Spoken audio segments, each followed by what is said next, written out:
Hi and welcome to another retrospect video. We promised showcasing the many photos of the last 2 years.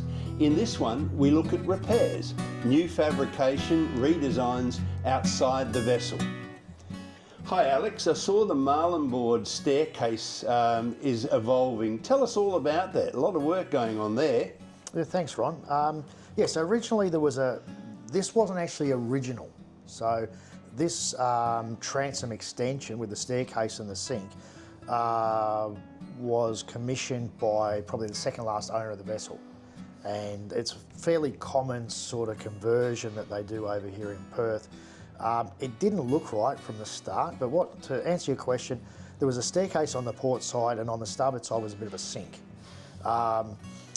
It wasn't right, and it's hard to explain, but if you were standing at the transom of the vessel, say as it is on the hard stand, what they extended was pretty much parallel, but the boat has a taper, so it actually keeps coming in at the stern. Mm-hmm. So it looked a bit like a swallowtail. It really stuck out.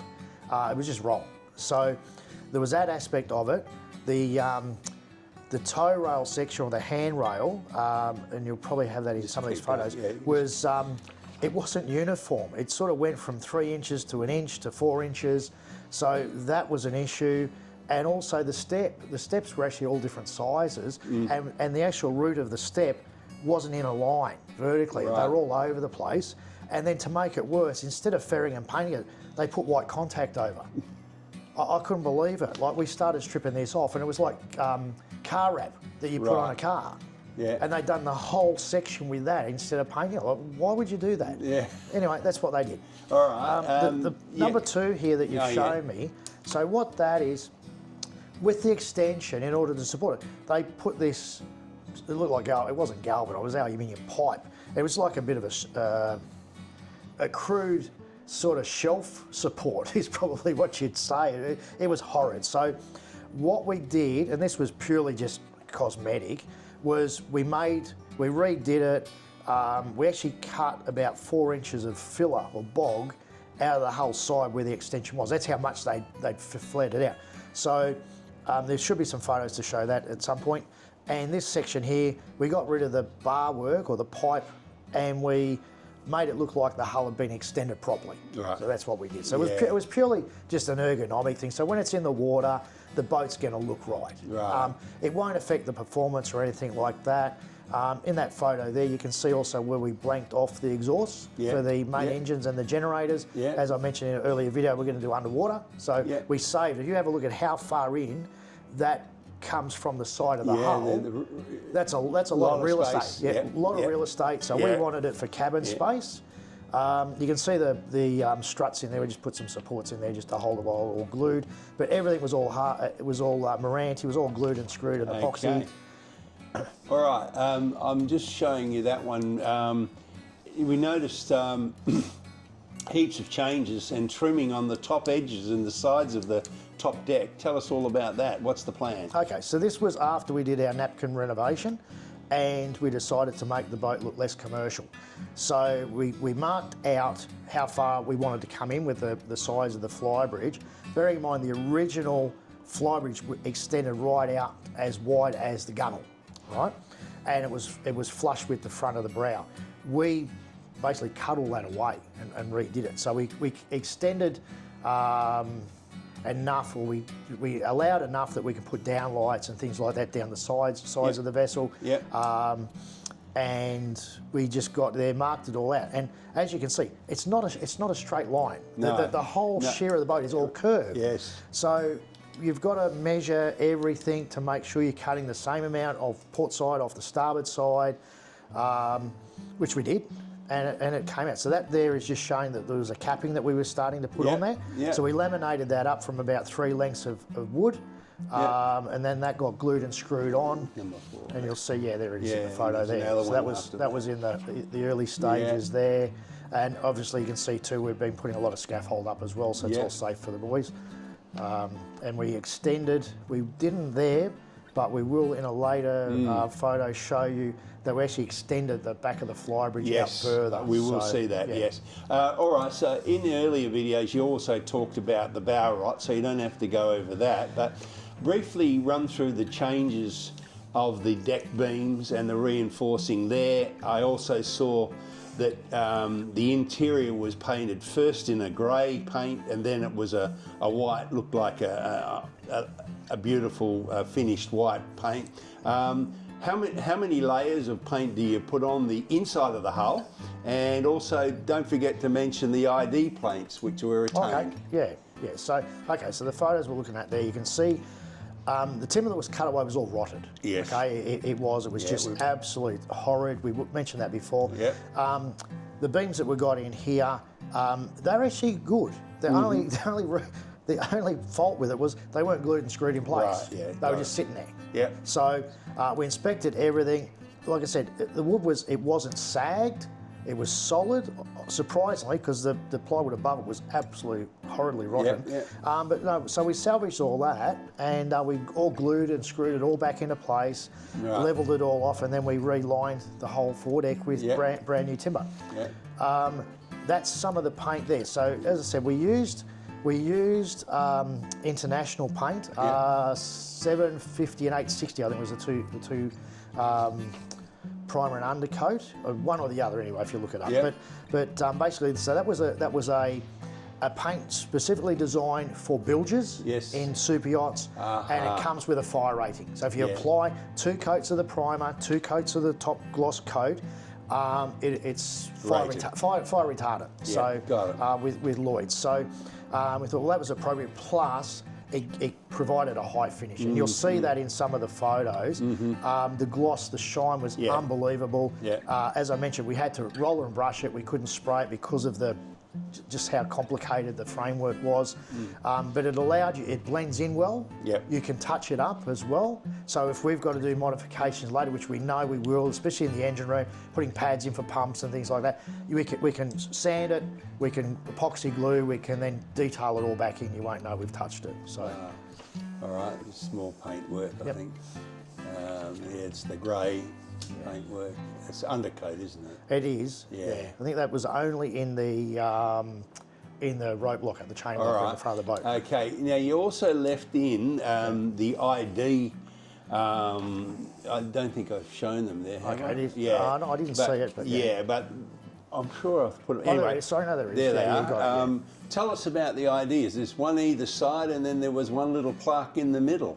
Yeah, that's the official number of the vessel. Is that the order number? That's the official number of the vessel. Oh, right, because on the other side it had a number as well. Yeah, it's a bit like vessels in Australia or all around the world now have a HIN number, hull identification number. Okay. So it's sort of predecessor to that. Yeah, fine. Yeah, okay. So we use that for registration. So I've got photos of that. Which we use for rego of the boat. Okay. Let's have a look at the salon area there. I saw some wooden stairs there. Okay. Now, what's going on there? I thought... well, you don't like that. Well, they looked like they were going to be fairly permanent. We were just going to paint it and put some teak on there, make it look sort of finished. But if you don't like it, we might have to change it. No, I think... Was that a mock-up or were you experimenting? Well, the vessel never had access to the flybridge from the cockpit. It was a ladder in the wheelhouse, which is amazing that you've got this vessel 75 feet long and the only access to the flybridge was a ladder. Not a staircase, a ladder, right? So in our redesign, we blanked off the ladder in the wheelhouse, and we're going to make a nice polished stainless steel and teak tread ladder. Right. So this here was basically so we could actually get up onto the flybridge. The top there. And we did it according to the plan we've got for the staircase that we're going to build. Right. So all the step width, the step placement, where it starts in the cockpit, etc., is as per the plan. Yes. We just made it out of timber so we could actually get up there and work. Oh, thank goodness. Okay. I quite like that. I thought that was sort of, very timber, traditional. This next one is some work done at the waterline and below. Tell us all about that. Why did that have a hull repair? This This one here, yeah. Okay, what that is, okay, so that was some reinforcing they put in the hull for when they lifted out with the travel lift. Okay. Now, we spoke earlier about the vessel being transversely framed, right? So basically all the frames are transverse. There's no longitudinals.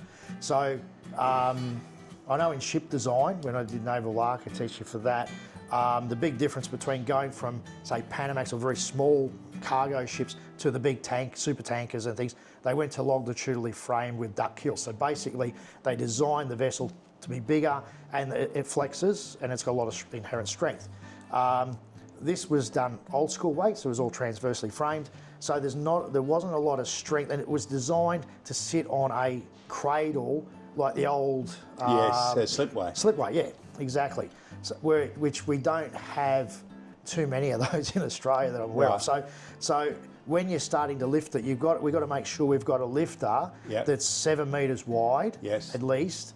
Actually, it's more than that. The one we use, that's why we went to Henderson. Theirs is 9 metres, I think. Yes. Whereas the one at Sailing Club was 7. So the wider you've got the openings for the travel lift, the straps are coming out like this. I understand. So it was putting a lot of stress on there. So that was they'd already fitted that to the vessel years and years ago. I assume it was done here in Perth. It looked crap, like absolute crap. So we thought, well, it's underwater, you're not really going to see it, but we know.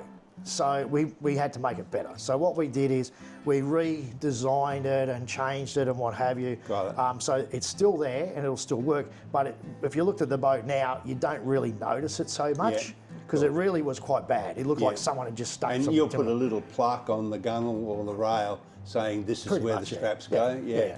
Something nice in stainless steel. It'll be, it won't be just a steel. Yeah, all right, just move forward. This is the chine here. Yes. Okay, so again, we removed all of that when we did the Dynelling and the reinforcing of the hull. So the whole thing was all Dynel and epoxy glass.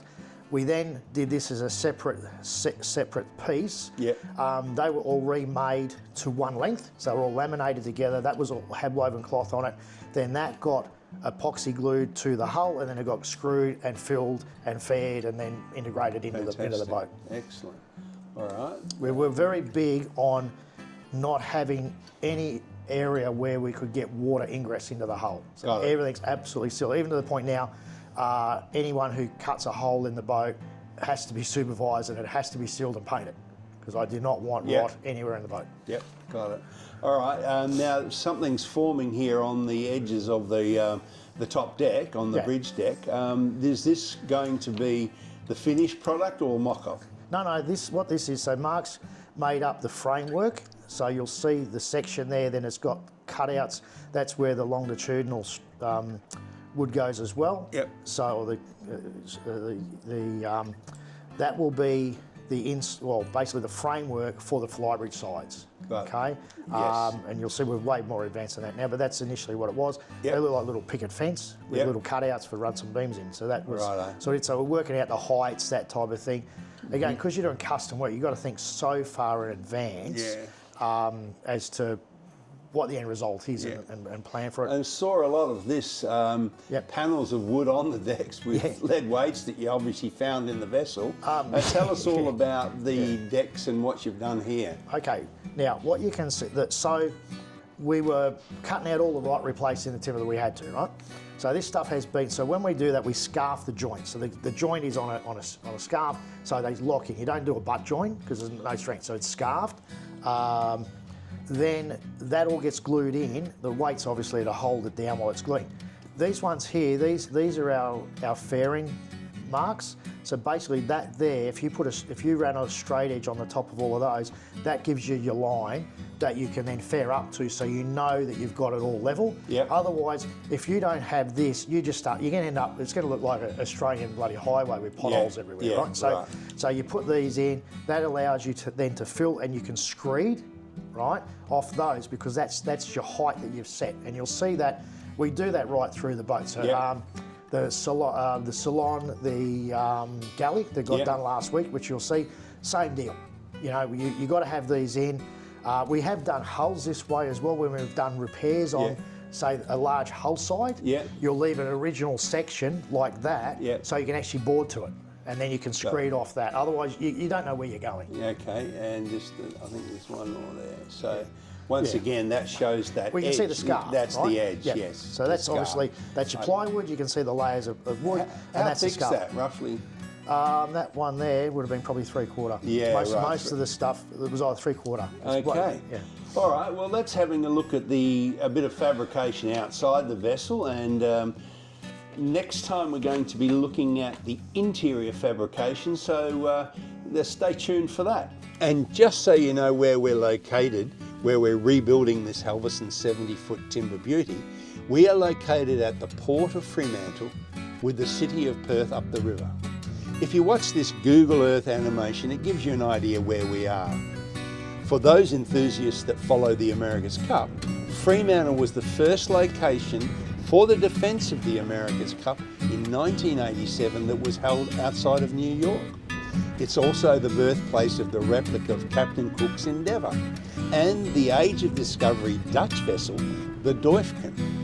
Both these seafaring replicas now reside at the Australian National Maritime Museum in Sydney. And if you're ever in Sydney, have a sail on one.